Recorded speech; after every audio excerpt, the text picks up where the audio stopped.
entra en mi vida, estremece mi estructura, sana todas las heridas, caminar en santidad. Quiero amar solo a ti, en ti encontré mi primer amor, haz un milagro en mí. Hola, bienvenidos a nuestro canal Los Hijos de Sadoc. Esta es la segunda parte de la serie de estudios sobre la Pascua romana, católica o babilónica, como se la denomina en la Biblia. Todo lo que tiene que ver con cultos paganos en la Biblia se refiere a ellos como babilónicos, como viniendo de Babilonia. En el primer video quedé explicando sobre el ave fénix, que era una leyenda originariamente de Egipto, que fue tomada por los griegos y que después la heredó el Imperio Romano, ¿no? En el gran imperio greco-romano que fue absorbido.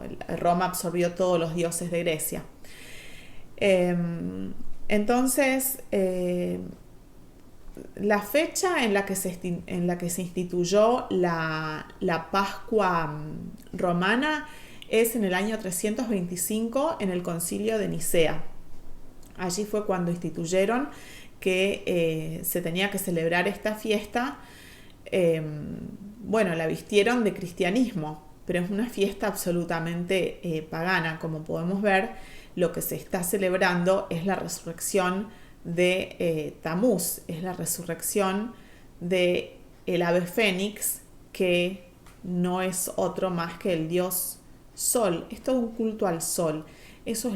Tenemos que entender que el catolicismo es la religión del culto al Sol, del culto a Baal. Eso es algo fundamental. Así como en matemáticas es importante y la base, saber sumar, saber restar, saber multiplicar, saber dividir. Y como en lengua lo importante es saber cuál es el sujeto, cuál es el predicado. O sea, eso es la base. Para entender y para poder salir de la mentira de la programación religiosa romana, nosotros tenemos que entender que es una religión de un culto al dios Sol. Eso es básico. Si no, no vamos a entender muchas cosas. Me gustaría leer el libro de Ezequiel, capítulo 8, donde habla sobre este dios babilónico, que lamentablemente Israel también se volcó a su adoración durante un tiempo muy largo. Jehová lo lleva a Ezequiel en visión, y en el capítulo 8, versículo 14 dice: y me llevó a la entrada de la puerta de la casa de Jehová, que está al norte, y he aquí que estaban allí sentadas endechando, y he aquí mujeres que estaban allí sentadas endechando a Tamuz. Endechar es honrar.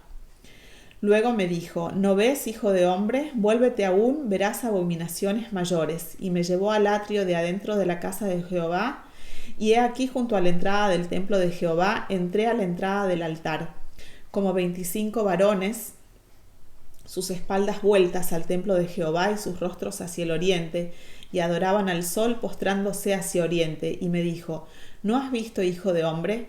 ¿Es cosa liviana para la casa de Judá hacer las abominaciones que hacen aquí? Después que han llenado de maldad la tierra, se volvieron a mí para irritarme. He aquí que aplican el ramo a sus narices. Pues también yo procederé con furor, no perdonará mi ojo ni tendré misericordia, y gritarán a mis oídos con gran voz y no los oiré. Dios estaba en ira porque su pueblo se había volcado a adorar al dios Sol, al dios Tamuz. Tomemos el peso de lo que es esto. Es una de las cosas, si no la que más irrita a Dios. Prosigamos con otro de los dioses que es adorado en esta Pascua babilónica. El Viernes Santo se adora al dios Dagón, dándole honra, comiendo pescado. Esa es una costumbre que no está en ningún lugar de la Biblia. y que sí fue instituida en honor al dios Dagón, un dios filisteo, el cual pueden ustedes leer en el libro de Samuel, primer libro de Samuel. Allí se da cuenta cuando los filisteos roban el arca de la alianza, y allí se habla del dios Dagón. Otro de los dioses que se honra, en este caso es una diosa, es la diosa Ishtar. La diosa Ishtar es una diosa también babilónica, es la misma, siempre es la misma, pero toma diferentes nombres. Es Semiramis también. Es la diosa de la fertilidad, es la diosa del sexo, es la diosa que se une con los huevos representan la fertilidad. Habla de un huevo cósmico que cayó en el río Éufrates, la leyenda, y de allí fue engendrada esta diosa. También se la relaciona con los conejos, que son los animales que se los relaciona con la fertilidad. Y podemos ver, por ejemplo, en inglés, el nombre Easter, de la Pascua, es muy parecido a Ishtar, fue traducido, a lo largo del tiempo tomó esa forma. También, por ejemplo, lo podemos ver llamativamente en una diosa azteca llamada Ixtel, que es la diosa de la fertilidad también, que se la relaciona con un conejo. También con una diosa germánica llamada Eostre, que es la misma diosa, que toma diferentes formas en diferentes geografías. Todo esto también está relacionado con aquello que se cuenta en la época de Noé, que había nefilines, había gigantes que se establecieron en toda la tierra. Después Dios los borró con el diluvio, pero se explica ahí cómo puede haber una diosa en Babilonia que se llama Ishtar y una diosa en el territorio que hoy sería México, que se llame Ixtel, y que tengan exactamente las mismas características. Bueno, para entender eso tenemos que ir al libro de Enoc, un libro que es fundamental para entender todos estos temas de las dos simientes, de la simiente de Caín y de la simiente de la mujer, de la simiente del hermano de Caín y Abel, de Set. Hay una simiente que quedó y que es de la serpiente. De ahí nacieron los ángeles caídos, que fueron mezcla de ángel caído con mujer, que fueron gigantes y que fueron raídos de la faz de la tierra con el diluvio. Pero en ese arca quedó una simiente de la serpiente, que fue perpetuada por Cam, por uno de los hijos de Noé. Es por eso que se entiende que hasta nuestros días, ¿no? Jesús hablaba del trigo y la cizaña, hablaba de 2 semillas. Esa simiente está, la simiente malvada está, la simiente de la serpiente, y es una simiente que, como sus antepasados, es maligna, y comía hombres, comía niños, por ejemplo, eran caníbales, tomaban sangre. De ahí se entiende, por ejemplo, la adoración a Moloch. Moloch era un dios antiguo, cananeo, que requería niños, o sea, su sed era sed de niños. Hoy por hoy la pedofilia en el Vaticano ya no se puede ocultar, existe desde el principio, desde su nacimiento, desde el nacimiento del Imperio Romano. Hoy ya es imposible ocultarla. Si entendemos que hay 2 simientes y que esa simiente de la serpiente es la que gobierna el mundo, no nos parece tan extraño entonces que la pedofilia reine en el Vaticano. Si vemos en esta foto, por ejemplo, se lo ve al Papa con sus vestiduras y el símbolo de el hombre mayor que busca niños. Es el triángulo, que también es un símbolo bastante antiguo, y que en el mundo, en ese mundo de los símbolos, todos lo conocen. Las señales están frente a nuestros ojos. Lo que pasa es que hay una programación mental que impide que veamos estas cosas. Cuando las escamas caen de nuestros ojos, se puede ver fácilmente. Pero dar ese paso cuesta porque hay que despojarse de muchas cargas. Decir, ay no, porque yo, mi abuelita era tal, y el abuelito y el cura, y fui a tal colegio. Y si uno no se despoja de todo eso, va a ser difícil que Dios nos pueda guiar. Pero si uno dice Dios guíame, si uno es capaz de decirle,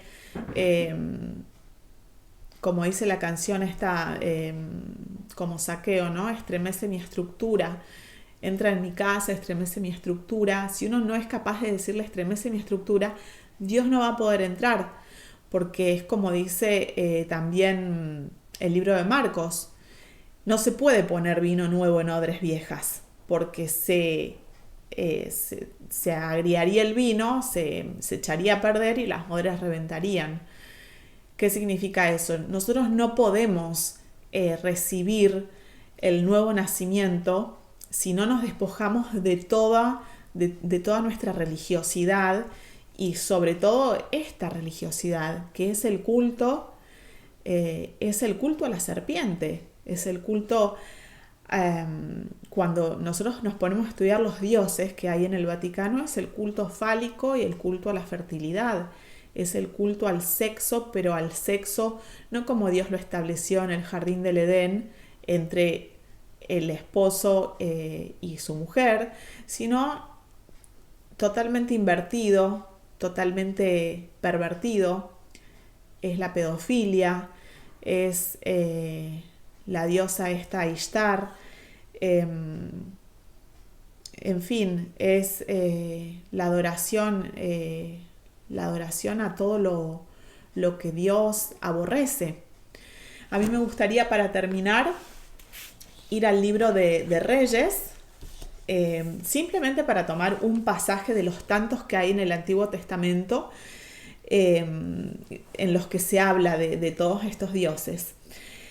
Voy a tomar el pasaje en el que se habla de las reformas de Josías. Josías fue un gran rey de Israel. Los hubo buenos, los hubo malos, los hubo excelentes. Josías fue un rey excelente. Y entonces aquí cuento un poco cómo era él. Entonces mandó el rey al sumo sacerdote Hilcías, a los sacerdotes de segundo orden y a los guardianes de la puerta, que sacasen del templo de Jehová todos los utensilios que habían sido hechos para Baal, para Acera y para todo el ejército de los cielos. Y los quemó fuera de Jerusalén en el campo del Cedrón, e hizo llevar las cenizas de ellos a Betel. Y quitó a los sacerdotes idólatras, que habían puesto los reyes de Judá para que quemasen incienso en los lugares altos, en las ciudades de Judá y en los alrededores de Jerusalén. Y asimismo a los que quemaban incienso a Baal, al sol y a la luna, y a los signos del zodíaco, y a todo el ejército de los cielos. Hizo sacar también la imagen de Acera fuera de la casa de Jehová, fuera de Jerusalén, al valle del Cedrón, y la quemó en el valle del Cedrón, y la convirtió en polvo, y echó el polvo sobre los sepulcros de los hijos del pueblo. Además derribó los lugares de prostitución idolátrica que estaban en la casa de Jehová, en los cuales tejían las mujeres tiendas para Acera. Acera no es otra más que la Virgen María. Yo sé que es duro decirlo, pero Dios dijo que a nadie más adorarías. Cualquiera que pida adoración que no sea para Jehová es un demonio. Lo está diciendo aquí. También dijo que asimismo habían profanado los hijos de Israel, que se habían prostituido con los dioses y se habían ido y dado a sus hijos por fuego a Moloch. Es decir, todo esto está en el Antiguo Testamento. Yo simplemente aquí hice un pequeño estudio. Espero que les haya servido, que les haya sido de utilidad. Les mando un abrazo en Cristo y me despido hasta la próxima vez.